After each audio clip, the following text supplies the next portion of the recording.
안 타는데? 테슬라 자동차 주변에 타는 사람도 없는데? 본 적은 있지. 그냥 그랬는데? 아, 난 진짜 솔직히 그냥 그랬는데?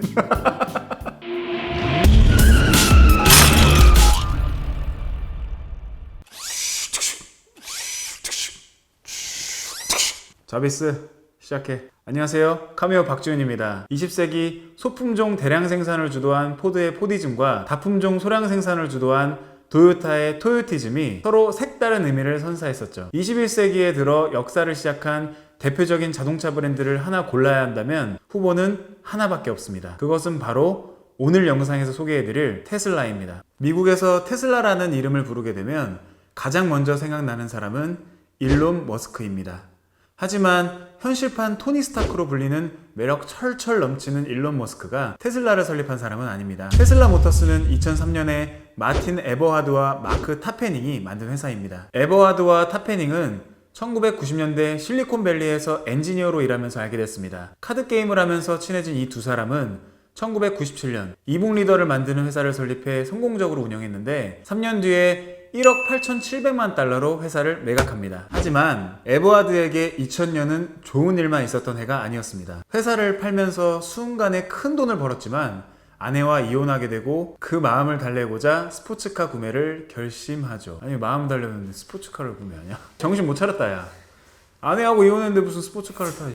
하지만 기후변화까지 걱정하는 에버하드가 아무 슈퍼카나 구매하고 싶었던 것은 아니었습니다. 디자인도 예쁘고 빠른 전기차를 선호했지만 어디에서도 그런 자동차를 찾지 못했습니다. 어느 날 AC 프로펄션이라는 회사가 만든 티제로 자동차를 알게 되는데 티제로를 본 에버하드도 자신만의 전기자동차 회사를 만들겠다고 마음먹습니다. 그는 바로 타페닝에게 전화를 했고 2003년 이 둘에 의해 테슬라 모터스가 탄생하게 된 겁니다. 테슬라의 첫 번째 프로젝트는 당연히 에버하드의 드림카였습니다. T0에서 장착된 배터리를 쓰기 위해 AC 프로펄션에 연락했고 차대는 영국 자동차 브랜드 로터스가 제공하기로 했습니다. 이렇게 테슬라의 첫 번째 자동차 생산이 시작됩니다. 특히 에버하드와 타페닝은 그때까지 생산된 전기자동차의 빛바랜 과거를 반복하고 싶지 않아 했는데요. 사실 19세기 말에 전기자동차 인기는 가솔린 자동차보다 높았다고 합니다. 1899년 뉴욕 택시 중에 90%가 전기차였고 1899년과 1900년엔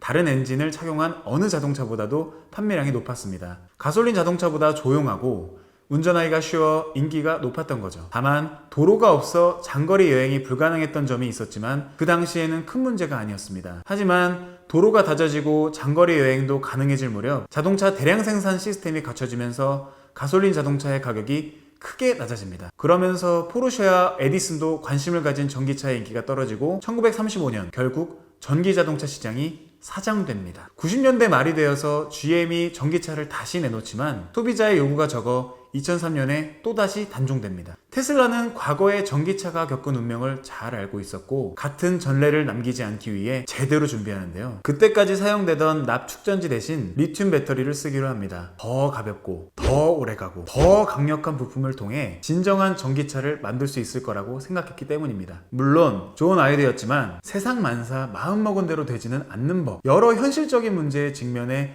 회사 자본을 탕진하던 테슬라는 2004년 회사를 살려줄 사람을 드디어 만나게 됩니다. 그 사람이 바로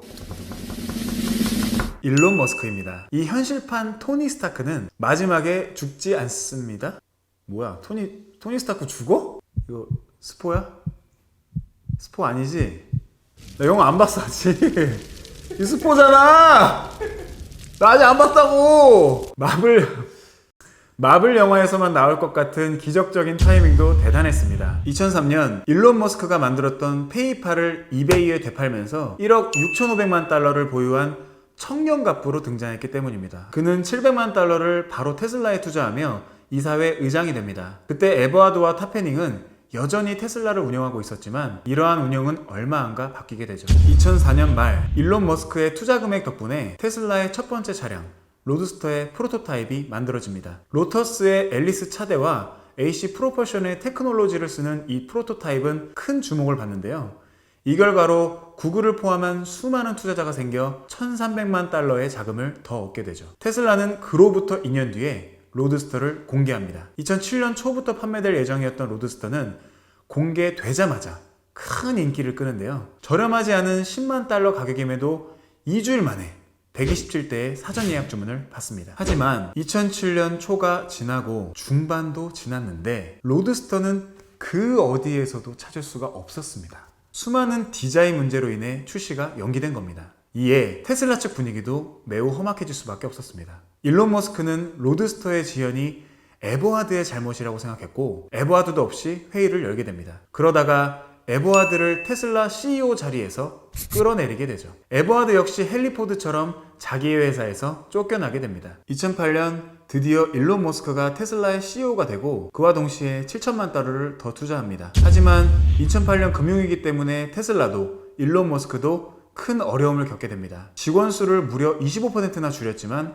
남은 직원들의 월급도 제때 지급하지 못하는 상황이 되죠. 결국 일론 머스크가 투자할 금액도 얼마 남지 않아 지인들에게 도움을 청했다고 알려져 있습니다. 이게 다가 아닙니다.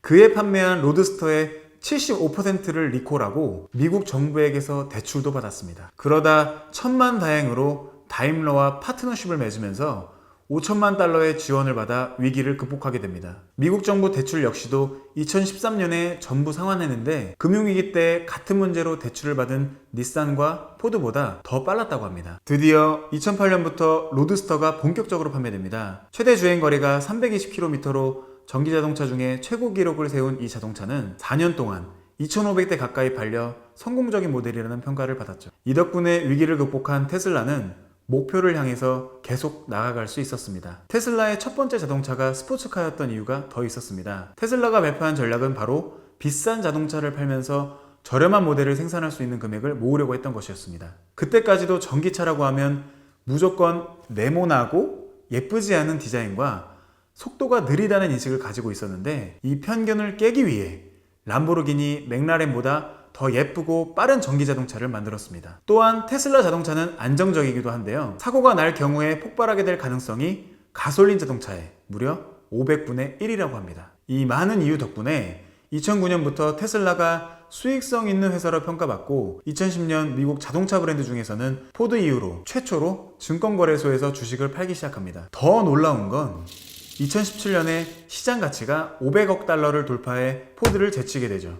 2012년 로드스터의 성공을 이어가기 위해 테슬라의 두 번째 차량 모델 S를 공개합니다. 이 모델 S는 럭셔리 세단이고 미국에서 사랑을 제일 많이 받은 차종으로 뽑혔습니다. 또 모든 기능을 터치로 조절할 수 있고 자율주행이 가능한 테슬라의 모든 특징이 모델 S에도 들어가 있습니다. 2015년에는 테슬라의 세 번째 차량 모델 X가 공개됩니다. 테슬라의 전략대로 예정된 추가 라인업인 SUV로 출시되는데요. 모델 S와 많은 부품을 공유하면서도 속도가 매우 빨랐습니다. SUV이면서 슈퍼카 페라리 488과 같은 속도로 달릴 수 있다고 합니다. 모델 X는 놀랍지 않게도 3만 대의 사전 예약 주문을 받았습니다. 설립 초 일주일에 15대밖에 생산하지 못했던 테슬라가 2015년엔 1000대를 생산하고 있었기 때문에 사전 예약 주문을 아무 문제 없이 제공할 수 있을 거라고 모두가 생각했었는데요. 하지만 현실은 그렇지 않았습니다. 공급량 문제로 인해 2015년 4분기에 204대만 테슬라 공장에서 나가게 됩니다. 테슬라 자동차는 무조건 힘들게 시작해야 되나 보네요.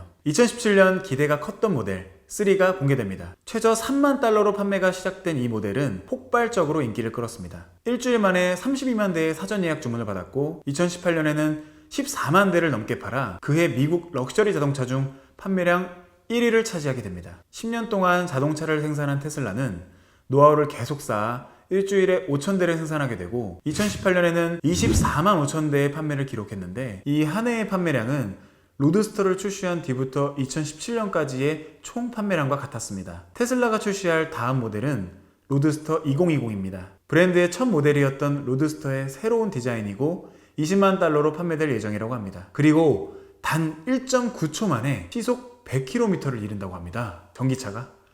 기술력이 좋습니다. 정말 테슬라는 보통의 자동차 회사가 아닙니다. 미국 자동차 역사상 새로운 자동차 브랜드가 성공적으로 탄생한 것이 무려 90년 만의 일로 이 테슬라만 성공할 수 있었던 이유가 있습니다. 테슬라는 자신들의 회사를 자동차 브랜드로 홍보하지 않고 실리콘밸리에 있는 회사로서 IT 측면이 더 강한 회사임을 어필했는데요. 핸드폰 속 모든 앱에 업데이트가 있듯이 테슬라 자동차도 새로운 기능들을 다운로드로 제공합니다. 또 테슬라에서 필요한 직원들도 다른 자동차 회사가 아닌 IT 기업 애플에서 스카우트한 것으로 유명합니다. 그러나 테슬라는 갈 길이 아직 멉니다. 자사자동차 부품의 80%를 직접 생산하지만 제일 중요한 부품인 리튬 배터리를 파나소닉에서 구입합니다. 그래서 배터리의 중요성을 잘 아는 일론 머스크는 이를 위해 기가팩토리를 만들고 있죠. 테슬라의 기가팩토리가 완공되면 리튬 배터리의 가격이 현재 반으로 줄어들 거라고 예상하는데, 모델 T에게 있어 컨베이어 벨트가 중요했던 것만큼 테슬라에게 있어 기가팩토리 역시 중요한 부분입니다. 첫 번째 기가팩토리는 미국에서 짓고 있고, 두 번째 기가팩토리 역시 미국에서 지을 예정이지만, 세 번째는 제일 큰 전기자동차 시장인 중국에서, 네 번째는 유럽에서 지을 예정입니다.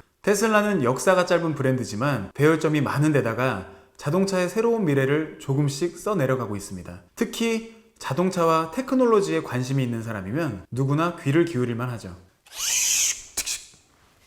자, 지금까지 테슬라에 대해 말씀드렸습니다. 영상이 마음에 드시면 좋아요 눌러주시고요. 역사가 궁금하신 브랜드가 있으시면 댓글로 남겨주세요. 미국에서 역사가 제일 긴 브랜드 포드의 스토리가 궁금하시면 왼쪽 상단 영상을 시청하세요. 우리나라의 국민 브랜드 현대의 역사를 알고 싶으시면 왼쪽 하단의 역사를 클릭하세요. 매주 새로운 자동차 콘텐츠를 보고 싶으시면 구독 꼭 눌러주세요. 감사합니다.